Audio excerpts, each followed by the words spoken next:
সেই ইতিহাসটাও তখন বলছে, জিজ্ঞাসিছ পোড়া কেন গা, শুনিবে তা শোনো শোনো তবে মা।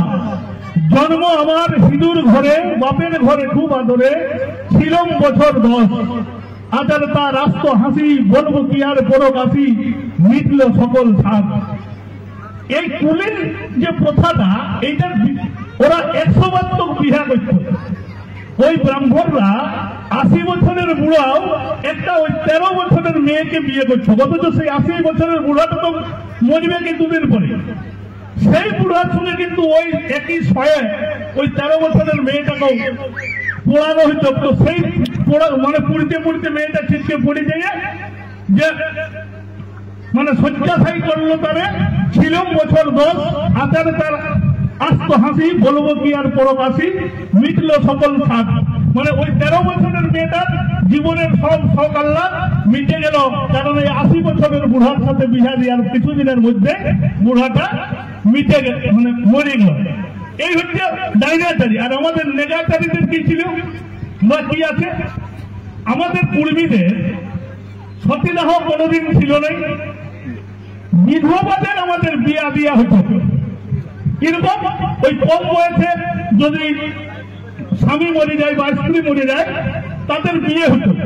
তো ওই মহিলাটার যেটা বিয়ে মানে দেওয়া হতো, আমাদের পূর্বীদের কি হতো না, আমাদের যারা বাপ দাদারা তারা বলতো যে ঘরের লক্ষ্মী নিয়ে আসিছি, আমার বেটা মরে গেছে, সেটা অপুত্র হতে পারে, অসন্তান হতে পারে। সেই মেয়েটাকে বলতো যে আমার ঘরের লক্ষ্মীটার বাইরে পাঠাবো না, যদি তার ভাই, ওই যে ছেলেটা মারা গেছে তার ভাই যদি অবিবাহিত অবস্থায় থাকতো, তখন বলতো বেটা তুই এই বৌমাটাকে বিবাহ করতে হবে, বাধ্য করাইতো। আমাদের সমাজে বলতো যে তুই বেটা তোকে বিয়ে করতে হবে। যদি তার নিজের বেটা না থাকতো, কোন মাসির বেটা, মামার বেটার সাথে বিয়া বিয়ে হইতো। এই বিয়া বিয়ের যে রীতিটা, সেটাকে আমাদের সমাজে বলা হয়তো সাঙ্গা বিয়া। এই সাঙ্গা বিয়ার সময় আমাদের যখন বিবাহ পদ্ধতিটা ছিল, সেই পদ্ধতিতে ওই ছেলেটা, যে ছেলেটা বিয়ে করবে, সেই ছেলেটা সিঁদুরটাকে ছুঁয়ে দিত, আর সেই সদ্য বিধবা মেয়েটা সেই সিঁদুরটা পড়ত। এইটা ছিল আমাদের সাঙ্গা বিহার কথা। মানে সিঁদুর লোক ছুঁয়ে দিলে সেই সিঁদুরটা যদি কেউ পড়ে, তার স্বামী হয়ে যায়। এইটা আমাদের সিস্টেমে ছিল। সেইটা বিদ্যাসাগরকে অনুপ্রাণিত করেছিল, এবং বিদ্যাসাগর দেখেছে যে এদের সমাজে, এই আদিবাসী সম্প্রদায়ের সমাজে বিধবার যে কম বয়সে বিধবার যে জ্বালা যন্ত্রণা, সেই স্বামী বিগত হওয়ার বা মরে যাওয়ার যে যন্ত্রণা এই সমাজে নাই। এত সুন্দর একটা সমাজ ব্যবস্থা চলছে এই আমাদের আদিবাসী সমাজে, আমাদের এই কুর্মীদের। এই জাত থেকে বিদ্যাসাগর অনুপ্রাণিত হয়েছিল এবং বিধবা বিবাহ চালু করেছিল। ভাবুন, যে সমাজ থেকে শিক্ষা দিয়ে বিধবা বিবাহ হয়েছিল। রবীন্দ্রনাথ ঠাকুর যখন ঘুরতে এসেছিলেন, আমাদের এই যে রাখি সুতাটা বাঁধা হয়, এই রাখি সুতাটা অনুপ্রাণিত হয়েছিল আমাদের এই জঙ্গলমহলের করম সুতা থেকে। এরা এই করম সুতার যে গুরুত্বটা, আমাদের যে মন্ত্র আমরা বলি, আমার করম ভাইয়ের ধরম, বিশ্বের কোন জায়গায় এই মন্ত্র আপনি পাবেন না। কোন সংস্কৃতি নাই যে আমি কর্ম করে যাব, এই কর্মর ফলটা আমার ভাই ভোগ করিবেন, এই সংস্কৃতি কোথাও নাই। এইটা থেকে অনুপ্রাণিত হয়েছিল রবীন্দ্রনাথ ঠাকুর, এবং রাখি বন্ধন শুরু করেছিল। এই ভ্রাতৃত্বের যে বন্ধন, সেইটা প্রতিষ্ঠা দেওয়ার জন্য কিন্তু এই কুর্মী সমাজ থেকে অনুপ্রাণিত হয়েছে। আমরা আজ আমাদের সমাজ থেকে নিয়ে যারা বাঙালি সংস্কৃতি বলে চেঁচাচ্ছে, যারা আমাদের এই বর্তমান সংস্কৃতিকে ধ্বংস করার চেষ্টা চালাচ্ছে, আর আমরা আমাদের সংস্কৃতি গুলাকে ভুলে যাচ্ছি, আমাদের করম আজ ভুলে যাচ্ছি। এই করমের আজ আমার যে বুড়গুলো নাচার চেষ্টা করলো, এক সময় 1 মাস ধরে আমাদের করম নাচ হতো। কি হতো তাতে রেজাল্ট কি হতো? না, প্রত্যেকটা মেয়ে ওই যে 1 মাস ধরে এক্সারসাইজ করতো, যে মেয়েগুলোকে আমরা ওই সময় নার্সিং ট্রেনিং করাইতাম, নার্সিং ট্রেনিং করাইতাম। আজ দক্ষিণ ভারতে আমাদের মেয়েদেরকে লক্ষ লক্ষ টাকা খরচ করে পাঠাতে হচ্ছে। এই করম নাচের ফলে যে এক্সারসাইজ হতো, যে নার্সিং ট্রেনিং নিত, কি করে নার্সিং ট্রেনিং লিছ আমাদের গরম রাখার যে পদ্ধতি, গরম রাখার মানে যাওয়া হাবুত্ব করে সিনাইতে নাই, শাক খাইতে নাই, দুবার ভাত নিতে নাই, নুন নিতে নাই। এই যে একজন মা হওয়ার যা যা পদ্ধতি, একজন মা যদি সুস্থ সন্তানকে জন্ম দিতে হয় তার জন্য যে যে পদ্ধতি পালন করা উচিত, এই গরমে আমাদের সেই প্রশিক্ষণটা দেওয়া হয়। তারপর যে বেটাটা আমরা কাকুর যে বেটাটা আমরা সেখানে তাকে হলুদ তেল বা নেকড়া হলুদ জলে ডুবাই যাতে ওটা বাচ্চাটা আবার সুস্থ থাকে, সেই প্রশিক্ষণটাও দেওয়া হইত। কিন্তু এখন সেগুলো আমরা ভুলে যাচ্ছি। আমরা না নাচার জন্য এই বোনেরা যেদিন মা হচ্ছে সেদিন আর স্বাভাবিকভাবে মা হতে পারছে না। তার জন্য আজ হাজার হাজার নার্সিং হোম হচ্ছে।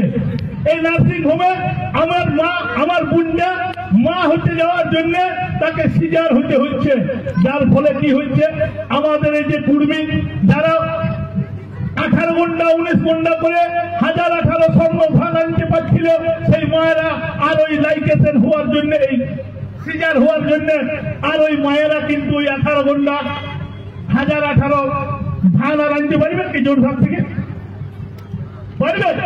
তাহলে কুর্মীর আসল পুঁজি জমি, সেই জমির ধানও কিন্তু আর বুঝেরা আনতে পারবেন নাই। ফলে কি হচ্ছে সমাজ আস্তে আস্তে আস্তে আস্তে আমরা পরনির্ভর হয়ে যাব। এই পরনির্ভরটাই ওরা করতে চাইছে। ওরা করতে চাইছে যে কুর্মী জাতকে যদি পরনির্ভর করতে পারি তাহলে এরা বেটার বিঘায় বিটির বিঘায় জমি বিকবে, বেটার বিঘায় বিটির বিঘায় জমি বিকবে। আর এই কুর্মীর জমি যা ভাইয়া আছে সবাই, অন্যান্য সব জাতের লোক কুর্মী তবে জমি বিকবে, সেই জমি বিকের অপেক্ষায় ভাইয়া আছে। কারণ এই কুর্মীরা প্রথম গায়ে গতরে জমিগুলো তৈরি করেছে আর ওরা এই জমিটাকে ভাইয়া আছে, এরাকে ধ্বংস করে কি করে আমরা নিব। আর আমাদের মা মাসি কাকিরা আজকে নিজেদের নেগাটাকে ভুলে গেছে, ভুলে যাইয়ে ওদের ওই ডাইনেটার ওই যে হরিনাম, ওই দুর্গা থান, ওই মা কালীর থানে আজ পড়ে থাকছে। একটা হরিনাম করতে গেলে মিনিমাম কত খরচ হয় গায়ে? অনেকেই তো সবাই হরিনাম করেছে, কত করে খরচ হয়? এখন যা হরিনামের খরচ, একটা দল 18,000, 6টা দল মিনিমাম নাকি? তাইলে 6 দুগুণে 12, 1,20,000 প্রায়। আর ওই ভক্ত করতে আর সবাইকে ওই 3 দিন খাওয়াতে প্রায় 2 লাখ টাকা খরচ হয় না? তো 2 লাখ টাকা মানে একটা গায়ে, মানে যেগুলো কুর্মী অধ্যুষিত গা আছে 1,000 টাকা করে মিনিমাম জানা হয় না। এই যে কারা উৎসাহ জানেন এই হরিনামটা করছে, যারা উৎসাহ জানেন ওই যে ওই ধারে ধারে যারা বসে আছে ওই যে আলো জ্বালিয়ে দিচ্ছে, হ্যাঁ ওরা উৎসাহ। ওইগুলো কিন্তু বেশিরভাগ কুর্মীলে দেখবেন যে হয় বেরিয়া বটে, দেখবেন ওই যে লোক বটে, ওরা কিন্তু এখানে আগেই চাঁদাটা দিয়ে দেবেন। কারণ ওরা ওই হাট পাচ্ছি ওই হরিনামের ধারে ধারে যেটা বিকবেন না, ওরা 3,000 রোজগার করে দিবেন। আর কুর্মীরা ওই 1,000-এর সাথে সাথে মোটামুটি 7টা ভোগ, বিচি ঘর পিসি ঘর পাঠান, হ্যাঁ ওই 7টা ভোগের জন্য 700 টাকা আলাদা লাগে, হ্যাঁ লাগে না? আর যে কুটুম ঘর পৌঁছায় না ভোগটা কোনো কুটুমেই খায় না। আমরা ধর্ম বলেন কোন কুটুমেই ওই ভোগটা খায় না। 3 দিন আগে কোন কুটুম ঘর পৌঁছায় ভোগটা, সেদিন তো এমন টক লাগে যে পিঁপড়িয়া লাগিয়ে যায়। ভোগগুলো তো পাঠায় কেউ তো দেখেছি টেবিলে থাকে পিঁপড়িয়া লাগিয়ে যায়। তাইলে লাভটা কি হইল? 1700 টাকা গেল। এবার কুটুম দিলকে 3 দিন পুষিল, পুষে না? হ্যাঁ কুর্মীর কুটুম যদিও বেশি থাকে না। আর ধুলটের দিনে কিন্তু কি মানে ধুলটের পরের দিনে শুক্তি কি বলে বাহি ডুবা ঝোল হইলেও মাংস ভাত করে পাঠাতে খাওয়াতে হয় না, 3 দিন নিরামিষের পরে করতে হয় না। তাইলে একটা বিরাট খরচ। তাহলে চালাক লোকের চালবাজি আর বোকা লোকের পিঠে ঘোরানি। আমাদের লোক কেউ কিন্তু থাকতে মোটর ভাজা অন্তত বুঝবে হ্যাঁ, তাহলে ওরা উস্কোই করাবে। ওদের 1000 দিতে কি বলে 3000 টাকা তো রোজগার করবে। একটা গায়ে তো দুটোর বেশি ঘর নেই ওদের, আছে কি? হ্যাঁ, তাই এইটা হচ্ছে সিস্টেম। আর আমাদের সেটাই ভুলে যাচ্ছে। আর আমার যে বুড়া দিদিরা, ঠাকুর দিদি, বুড়া দিদি, যেটা এখনকার ভাষা তো পাল্টিচ্ছে না আস্তে আস্তে। এই বুড়া দিদিরা কিন্তু কেউ কোন দুর্গা থানে, কোন হরির থানে, কোন কালীর থানে কেউ ধূপও ঘুরায় নেই, সন্ধ্যাও দেয় নেই, আর কেউ ছড়াও দেয় নেই, কোন ঠাকুর দিদি দেয় নেই। এখনকার বউগুলো তো টের হয় বড় হচ্ছে, সাদা চাবলার বউ হচ্ছে না সব ঘরে ঘরে। হ্যাঁ, বুহাইলে কোন বউয়ে কিন্তু ছড়া দিতে যায়, খামারে কেউ ছড়া দিতে চায় কোন বউ? কারো বউ যায় নাকি? হ্যাঁ গো, ঠাকুমা, হ্যাঁ, বউয়ের বাসায় ভাবো, ঠিক বলেছে। আর সেই খামারে যখন পালয় থাকে তখন বউগুলো ছড়া দিতে যায় খামার থেকে। এখনকার বউগুলো যায়? হ্যাঁ, ওই ভোরবেলায়, যদিও বউগুলো আজকাল ভোরবেলায় ঘুম থেকে উঠে না, একটু বেলা করে উঠে, তো ওই হরি মন্দিরে ছড়া দেয় না, খামারে ওই কি বলে গরু গুহালিয়ে, ছাগল গুহালিয়ে, এগুলোই দেয় চৌকাট বলে। হ্যাঁ, আমাদের দেখেছি ওই বুড়া দিদিগুলা, আমার মায়ও দেয় এখনো, যদিও সেই মানে যেটা যেটা চৌকাট আছে সবগুলাই দেয়। তাহলে গরুর চৌকাটটাই দেয়, আর ছাগল গুহালের চৌকাটও দেয়, আর ওই খামারে যতদিন ধান থাকে খামারও ততদিন দেয়। ওরা কেনে প্রথম থেকে হরি মন্দিরে, দুর্গা মন্দিরে কেনে দেয় নেই, এটা কারো মনে প্রশ্ন জাগে নেই যে আমার বুড়া দিদি তো বোকা বলিল যে হরি মন্দিরে দিতে যায় নাই, কেনে কেনে গুহালে দিয়েছে, কারো প্রশ্ন জাগে না। আমার ওই বুড়া দিদিটা আঙ্গুলে ছাপ দিত, লেখতে পারছ নাই না, ও কিন্তু বিরাট বিজ্ঞানী বুঝছে। ও কিন্তু এই কুসংস্কার গুলো জানছ নাই, এই দুর্গস্থান, হরিস্থান, এগুলো যে কুসংস্কার বটে, ওইটা ও জানতেন যে কুসংস্কার। আর সংস্কার কোনটা? আমার ওই গুহাইটা। কেন কেন না, আমার যদি বেটার শরীর খারাপ হয় আর আমার বউটা যদি রাত দিন ওই হরি মন্দিরে মাথা কুড়িতে থাকে, দে হরি 500, দে দুগ্ধ 500, দে কালী 500, দিবে দিবে? ওইটা টাকাটা লিয়ার অধিকার কার আছে? ওইখানে হরি মন্দিরে তার একদম টেন্ডার লিয়া আছে না। আমার হচ্ছে কদমাগড়ে ঘর আর কৃষ্ণপুরে শ্বশুর ঘর বটে। তো কদমাগড়ে ঘর, আমার ঘরটাকে যেতে গেলে একটা বিরাট আপ পাওয়া যায়, আর এত বড় বড় পাথর ছিল, মানে হাঁটেও ভালো যাওয়া যেত না, সাইকেলেও ভালো যাওয়া যেত না, অ্যাম্বুলেন্স তো ছিলই নেই। আর হসপিটাল রানীগঞ্জ 6 কিলোমিটার, ওই হসপিটালকে নিয়ে আসতে গেলে না মানে সেই লোকগুলো আগে মরিবে, ডেলিভারি রুগীটা তো মরিবে। তো আমার যেদিন জন্ম, আমার মা যেদিন প্রসব যন্ত্রণায় ছটফট করেছিল, সব মায়ের মা হওয়ার জন্য বিরাট জীবন যুদ্ধ করতে হয় সব মাকে। আমার মায়েও নিশ্চয়ই সেই জীবন যুদ্ধই করেছে। তো এই জীবন যুদ্ধ করার সময় আমার যে বুড়া দিদিটা আছে, সেই বুড়া দিদিটা কিন্তু হরি মন্দিরে যাইয়ে বলতে পারছ তো, দেখ হরি ঠাকুর, যদি আমার নাতিবেলা তিনাটা সুস্থ ভাবে হয়, আমার বৌমা যদি সুস্থ থাকে, তাহলে একটা হরি নামের দল দেব। বলতে পারছ তো আমার বুড়া দিদি?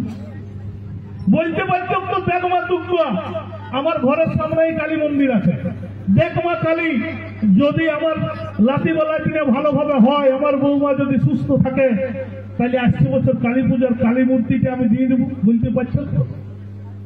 পার্থক্য কি পার্থক্য নাই? মানসিক করতে পার্থক্য কি পার্থক্য নাই? কিন্তু আমার বুড়া দিদি সেটা করে নাই। কেন করে নাই? আমার বুড়া দিদি জানে যে হরি মন্দিরের হরি কিন্তু আমার এই খরখইসা ভাষা বুঝে নাই। আমার ওই কালী মন্দিরের মা কালী আমার এই খরখইসা ভাষা বুঝে নাই। ওকে বুঝানোর জন্য একটা এজেন্ট দরকার। এজেন্ট মানে বাংলা বললে তোমরা খারাপ, দালাল বলে না। তো এই এজেন্ট দরকার। এলআইসি আপনি কিন্তু ব্যাংকে যাই টাকা ডাইরেক্ট জমা দিতে পারবেন, এলআইসি করতে গেলে আপনাকে কিন্তু এজেন্ট হতে হবে। তেমনি ওই টুকুয়ার কাছে হরির কাছে পৌঁছাইতে গেলে আপনাকে কিন্তু এজেন্ট ভর্তি হবে। সেই এজেন্ট একজনের ঠিকা নিয়ে আছে, অন্য কেউ পাবে না। অন্য কোন জাতের লোক ওইটা টেন্ডার নাই, একজনের টেন্ডার নিয়ে আছে। তো আমার ওই বুড়া দিদিটা বুঝিয়েছিল যে আমার কে কথাটা শুনবে,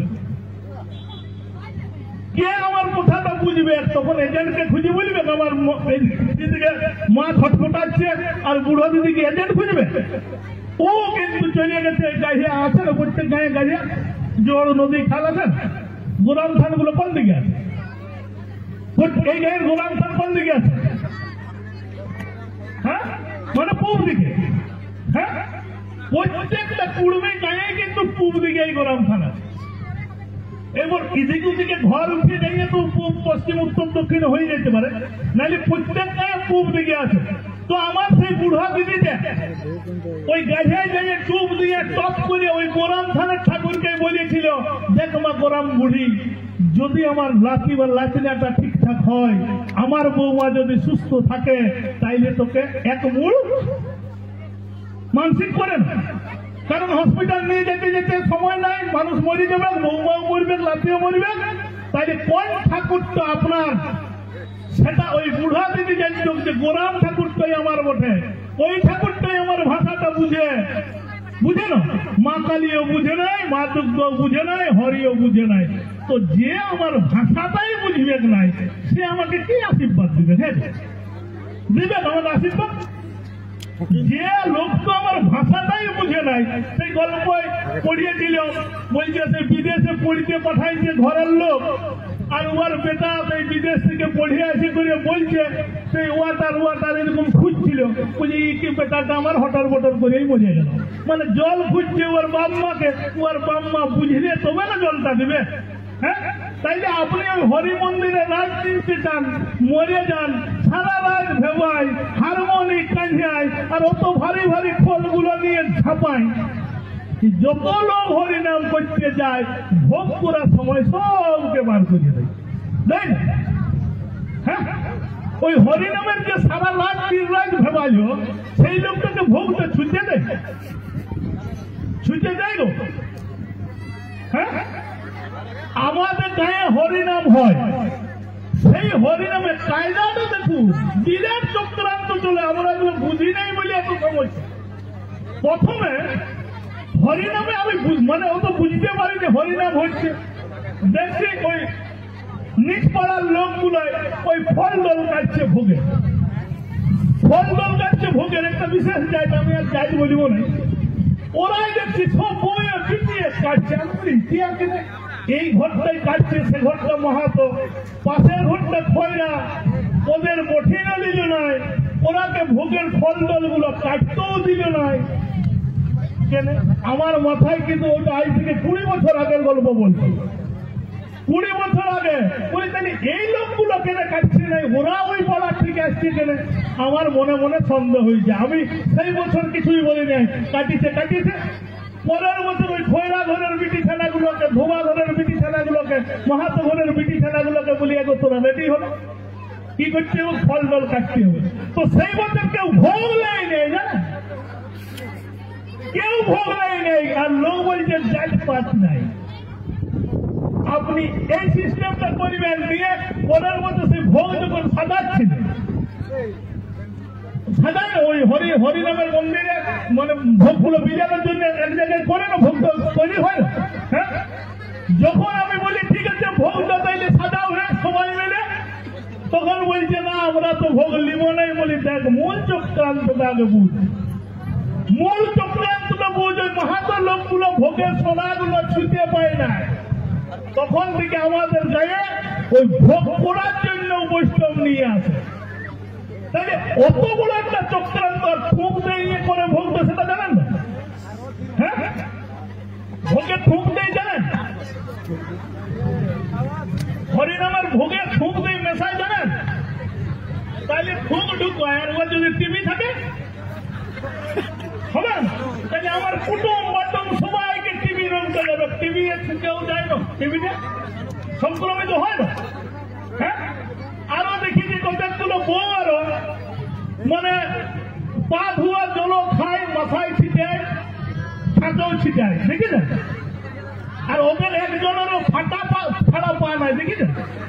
ওদের ওই যাদের পাটা ধোয়ায় না তাদের সব লোকের পা ফাটা ওঠে, কেন জানেন?